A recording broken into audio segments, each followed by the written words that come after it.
Thank you all for coming out on this beautiful evening, and thank you very much for inviting me to be with you. Perhaps I can start by saying a couple of very general things about the situation up until now. Up until this latest crisis, I think that the most interesting thing for those of us who look at the Middle East as a whole is the fact that Israel had essentially disappeared from the equation of people's concerns in the region. And I'll start by making this observation. Throughout my now middle-aged life, it's always been said to me by people of every political party, every political persuasion, every generation pretty much of British politicians and politicians from Europe, America and elsewhere have been saying the same thing. And I heard it throughout, which was that essentially all of the problems of the Middle East, and indeed perhaps the world globally, could be solved if a solution was found to the Israeli-Palestinian dispute. I heard it from the Blair government, I heard it from members of the previous Conservative government, I heard it from the current Conservative government. It didn't matter whether it was William Hague, David Miliband, it was always the same line, that effectively what we were waiting, and of course this got a great boost after 9/11 when everyone became an expert in the Middle East. Effectively that this was what we were waiting for, that if only a solution could be found to this border dispute between the Israelis and the Palestinians, everything would be solved. It was, in that famously hackneyed and inappropriate phrase, the key to unlocking the problems of the Middle East. And of course from 2011, when parts of the Arab Street across North Africa and across the Middle East started to rise up against their rulers and against the dictators, it became clearer than I think it had been for a long time just how nonsensical that key claim was. Because nobody, among all the people who came out into Tahrir Square in Egypt, none of the people who came out and protested in Tunisia or in Syria or anywhere else in the region, in Yemen, none of them had any banners saying, "We are protesting because we don't think there should be any building in East Jerusalem by Israelis." None of them. They were all protesting for, at the beginning, very similar things, which was basic rights, which were enjoyed by most other people in the world, particularly in the Western world. They wanted more say in their future, and they wanted something less, something more rather, than the completely inequitable distribution of wealth that has plagued that region, and which any of you who go to any country than Israel in the region will notice means that all of the young of the country, all of the potential of the country, waste their lives on street corners with no prospects for the future, because the tiny amount of wealth is held by a tiny amount of, or the large amount of wealth is held by a tiny amount of people, and it never trickles down. So from 2011 onwards, the Middle East seemed to have changed. It seemed to have borne out what many of us pointed out for many years, which was that the Israeli-Palestinian dispute was actually completely separate from the wider regional problems, and that it didn't matter whether you got a solution or not to that problem. It would not solve the problems of living standards in Syria. It would not solve educational standards or democratic norms in Egypt, in Tunisia, or anywhere else. Now, as I say, for the last few years, the Middle East and the world's attention, I would argue, has largely been off Israel. I think that a lot of people saw through the lie, not just in this country, but across the Middle East. People started to notice, started to point out that they weren't going to be put off any longer by rulers who, and sometimes it is literally as coarse as this, a rumor will go around about the new private jet owned and bought on state money by a particular despot, and the moment they want to deflect attention from it, they'll say, "Look what the Israelis are doing for Palestinians." It's a deflect. That it started to become clear that people on the so-called Arab Street didn't believe that either, and they were right not to believe it. One of the quiet successes of those few years was, among other things, that foreign newspapers and foreign television companies drew down their bureaus in Israel. Up until and during and a bit after the Second Intifada, whole careers were made by BBC and other journalists being in Jerusalem, reporting as if they're in a war zone, and they had the comfort of reporting in a war zone, but actually sitting in the American Colony Hotel in East Jerusalem drinking cocktails. But the bureaus slowly started to, and very quietly started to diminish their reporters there. For several reasons, but one very obviously, which was that if you were a young reporter in those years, the game was simply not in Jerusalem or Tel Aviv. The story of our time, the story of the region, what was going on, was next door. It was in Egypt. It was in Syria. It still is in Syria. It was in Iraq. It still is in Iraq. But it was not about Israel. And I say that as a preface because, of course, one of the things that's happened in recent weeks is that strange feeling, that hope one always has that the world will finally get things in proportion, will finally understand the various conflicts in the world in proportion, will be addressed. People will realize this, and they will react and emote accordingly. And unfortunately, the last month has reminded even the most stalwart of optimists that it comes back to Israel doing anything and the world has a very different reaction. I did a rather unpleasant sum for a piece, I think about a year ago, where I pointed out that if you added up all of the wars in which Israel has had to be involved in since and including the War of Independence, if you added up all of the Israelis killed and you added up all of the highest estimates from the Arab countries of the number of people that they lost in those wars, in all of these, including 67, 73, if you include every Palestinian, if you include all of the people from all sides in every single war in which Israel has been involved since the War of Independence, you get up to about 6 months average killing for Bashar al-Assad. So what is the explanation for this?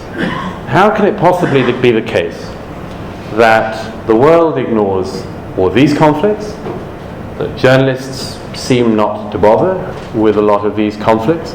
So why is it that Israel once again gets involved in a conflict with Hamas, and we see this unprecedented interest, this unprecedented ire and rage expressed against Israel? Well, before getting on to a couple of the possible explanations for this, let me just say a few words about the conflict which Israel is involved in. I'm not a supporter of everything any Israeli government does, any more than I'm a critic of anything that any Israeli government does. I think that's the same for any independent person. But there is a problem in this conflict which, it strikes me, needs to be addressed at some point and which needs to be faced up to. At the moment, roughly every 18 months to 2 years, Israel is having to go into Gaza in some form and to reduce the ability of Hamas, Islamic Jihad and other terror groups to fire rockets into Israel. It seems to me, and I welcome thoughts about this in a minute, it seems to me that this is a very worthwhile thing to do. It's a very important thing to do. It is vital for the people of Israel, the 80% of Israelis who at some point are under rocket fire from Hamas and Islamic Jihad and other such groups. It is vital that there is success in stopping, or at least slowing down, the ability of these groups to fire rockets into Israel. However, that as an objective is a very short-term one, and this is something that concerns me and I think should concern everyone else. If we are fated to have this happen every 2 years, I think there will be significant problems for Israel in the years ahead. My own view, for what it's worth, is that it is a mistake for the Israeli government to say that the objective is anything other than the destruction of Hamas. As long as Hamas is in charge of the Gaza, as long as it is in government, and as long as it fails to achieve what so many Panglossian people hoped it would achieve and arrive in government and suddenly become Jeffersonian Democrats, in the meantime, the only worthwhile operation of Israel going into Gaza and coping with this much necessary international program is to try to at some point win. And that is, I think, to some extent a very unpopular thing to say these days. I'll just mention something about why I think that is. There is a great mistake, I think, that has crept into our thinking in the West. And that is the mistake of thinking, and it's largely based on the paradigm of Northern Ireland, which I can get onto and bore you about for hours if you would like, I promise. I can clear a room in seconds. But it's mainly to do with the Northern Ireland paradigm in this country. And it is the idea that conflicts end by the two sides getting down, sitting around a table, and talking out their differences. This, I would submit, in the history of warfare, is not how most wars end. Most wars end by one side winning and the other side losing. And the side that's won knows that it's won, and the side that lost knows that it's lost. It's very rare in the history of conflict that you just have a stalemate, you have a gentleman's agreement, and everyone goes away and abides by it. As I say, Britain's ability to try to transplant the Northern Ireland experience, which, as I say, without going into it, I don't think has been quite what some people think it has. After all, if Israel were to do what happened in Northern Ireland, the best case scenario would be that it would have to ask the bloodiest Hamas commanders. It would have to get Ismail Haniyeh and bring him into the Israeli cabinet. So the paradigm doesn't work, and the way to come to peace like that doesn't work. But I do think that Israel and friends of Israel should think seriously about what long-term winning and securing long-term the safety of the Israeli people means. Because I would submit that if this happens every 18 months to 2 years, it could go on forever. I'm a perfect pessimist about that. It is possible it could go on forever like that. But I think that it will be unwise and possibly at some point unsustainable for Israel to keep fighting wars solely on those grounds of as has been claimed to be used, the phrase is mowing the grass. The problem, and I'll come back to this, is something which I think can't be said enough. It certainly can't be said in the media enough. The problem is Hamas. That is the root cause of this particular part of the conflict. It's the conflict within other conflicts, but it is the problem. The hopes of some Panglossian figures in the international community in 2006 and 2007 that somehow, Hamas had always said they wanted to annihilate the Jewish state, but they may moderate in the coming years. That's unfortunate. They killed their fellow Palestinians from Fatah and threw them off tops of buildings and shot them in the back when they were running away, but maybe at some point they'll realize that was a mistake and they'll be nicer. Maybe they will have another election. No, we're still waiting on that one. All these years later, still waiting for that moment when Hamas allows another election in the Gaza. Hamas is the problem in this conflict. And it seems to me that every discussion about this matter that doesn't start from that premise, or that starts from the premise that there are two sides in the equation and equally valid at that, or equally to be listened to, is a great mistake. However, I do want to make some optimistic remarks about this. Among others, to say what I think can be done. Too few people who write and think and talk about the region, I think, focus on what can be done meaningfully. I speak to MPs most days of the week, and one of the things you can hear from MPs of all parties is that they are feeling huge pressure when it comes to the subject of Israel and Israeli actions in the Gaza, and they are feeling that pressure from their constituents. I spoke to an MP recently who has a very large Jewish population in his constituency, who said that even there, the number of letters he gets from people supporting Hamas or the Palestinians in general vastly outnumbers the number of letters he gets from anyone who is pro-Israel. I just mention it. It's not the solution in itself. But I have noticed, and I've noticed it in the course of my own career such as it is to date, that things like that are, things like letter writing, things like being in touch with your MP are regarded by friends of Israel as, among other things, kind of schleppy. Why am I going to become one of those people? I don't want to become one of those mad letter writers who, with respect to the two people at the back, I don't want to become one of those sort of crazy old people who fires off letters to strangers confessing either love or hate, sometimes both. Well, this is a good example of where that attitude has to be dropped. The reason why MPs say that they are feeling like they're getting pressure is because they are getting post bags full of pressure. What's more, those people who are good, who speak up, the supporter MPs and so on, very rarely get any thanks for it. Very rarely. That doesn't mean they're not going to do it. There are terrific MPs, like MP for Harlow, Rob Halfon, who will say what they say in support of Israel, however many letters they get. But the point is that there is something missing in the equation, and among other things, it is an organised and consistent and coherent voice on behalf of decent people in this country. Now, it's always been my belief in these conflicts that the division of attitude in Britain pretty much falls along the following lines. Around 10 to 15% of the British public know what their attitudes towards Israel are and are very supportive. They're not all Jewish, some of them are, some of them aren't. Around another 10 to 15% of the British public are very supportive of the Palestinian cause in general and extremely hostile to Israel in particular. Now, a lot of people spend a lot of time rightly focusing on the attitudes of that latter 10 to 15% of the general public.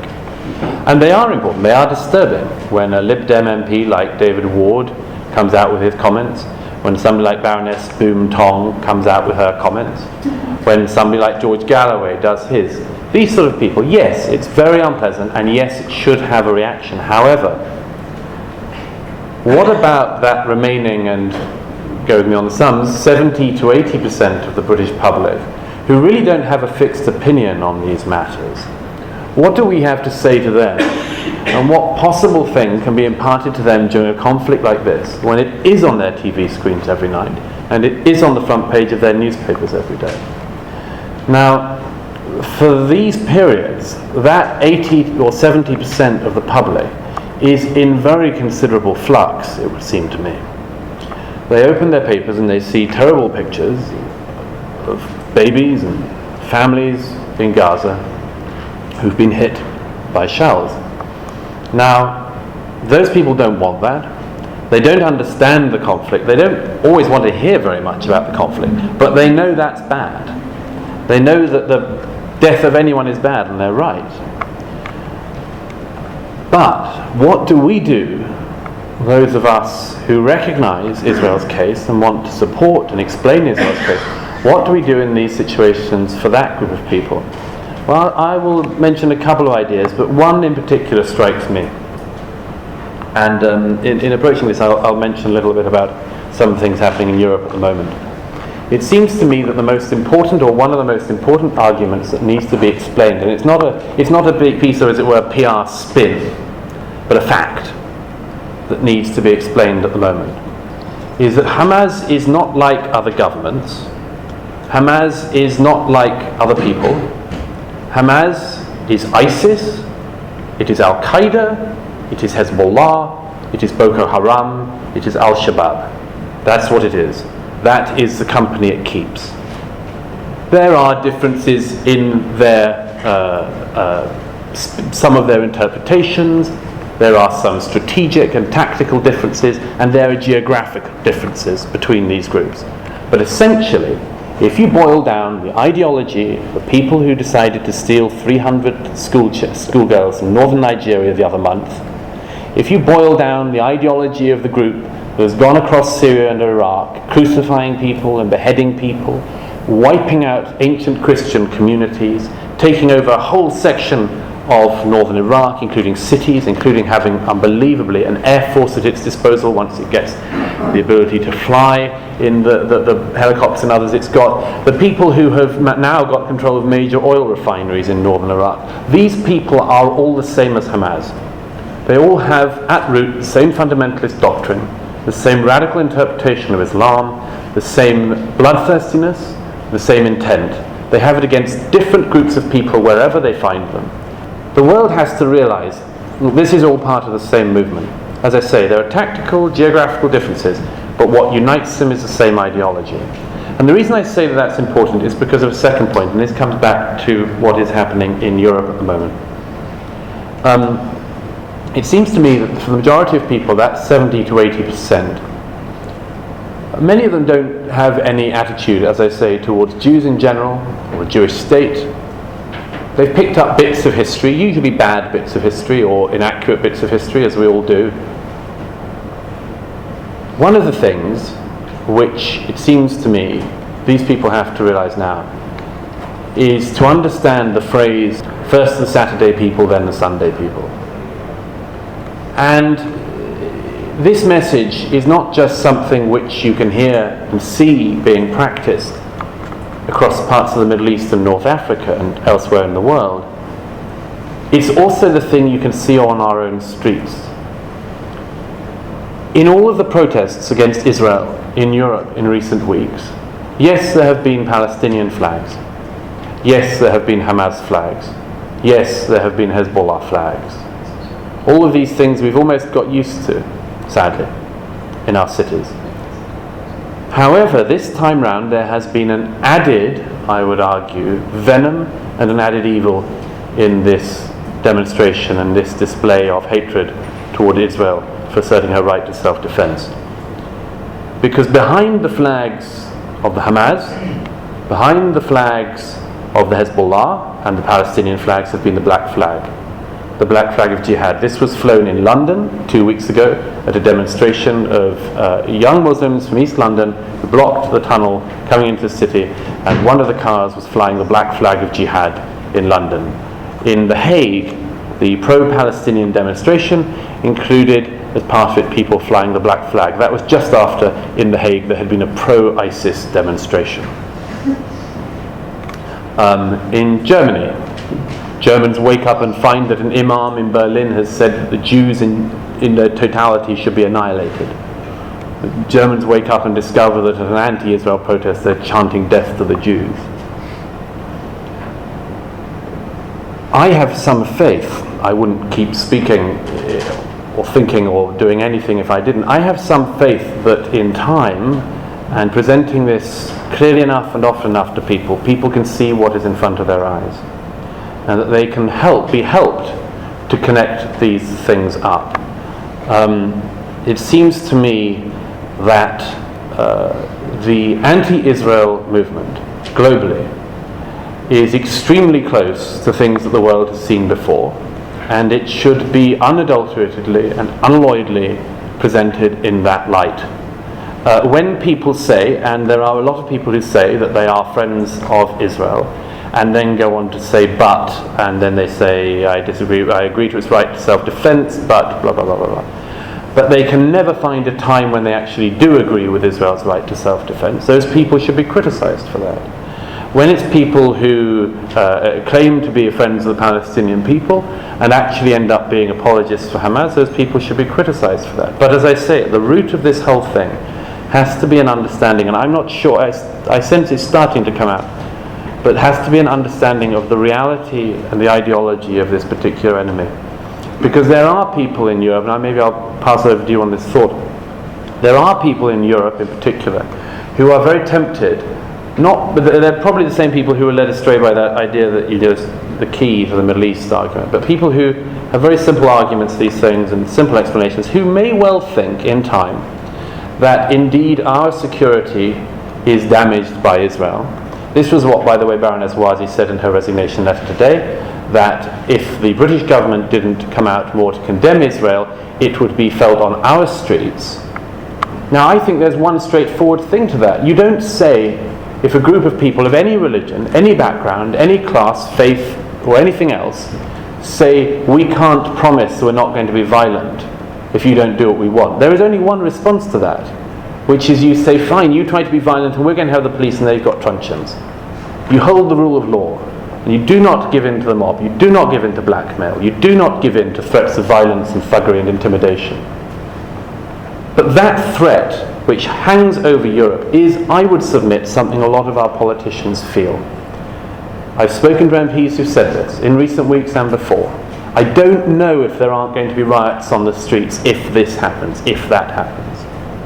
I would submit that among other things, you have to explain to people, we have to explain to people, this is not something you can sell.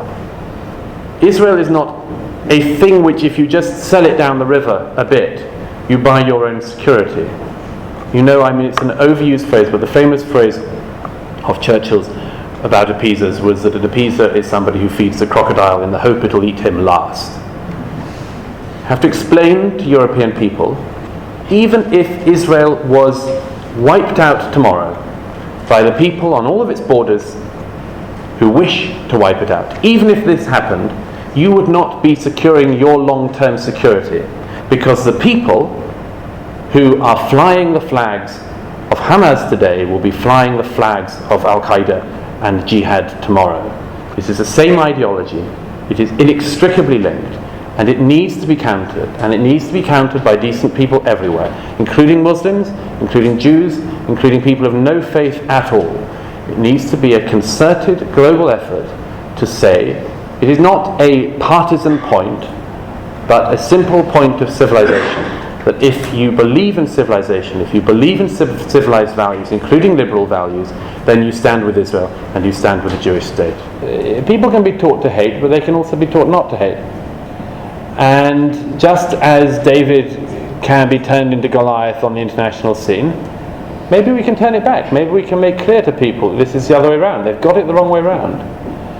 And I say I have some hope in that because I know because my opponents, your opponents, our opponents, civilization's opponents, are able to turn this very effectively on a day-to-day basis.